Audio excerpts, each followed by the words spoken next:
किताबों में जो अफजल है उसे कुरान कहते हैं। किताबों में जो अफजल है उसे कुरान कहते हैं। इसे जिसने उतारा उसे रहमान कहते हैं। सजा ले अपने सीने में जो इसके 30 पारों को, जमाने भर में उसको हाफिज कुरान कहते हैं। अब एक और तिलावत है, एक नन्हे कारी एहसान आपके सामने तिलावत कलाम पाक पेश करेंगे। बैठोगे, बैठ के करो, खड़े हो।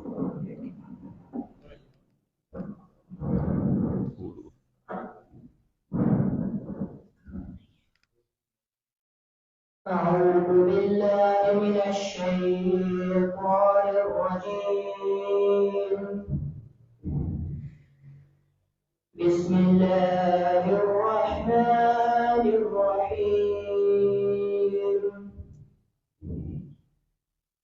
يا أيها الإنسان ما غرك بربك الكريم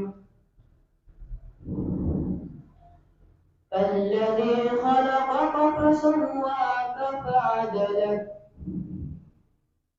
في أي صورة ما شاء ركبك كلا بل تكذبون بالدين وإن عليكم لحافظين كراما كاتبين يعلمون ما تفعلون إن الأبرار لفي نعيم وإن الفجار لفي جحيم يصلونها يوم الدين وما هم عنها بغائبين وما أدراك ما يوم الدين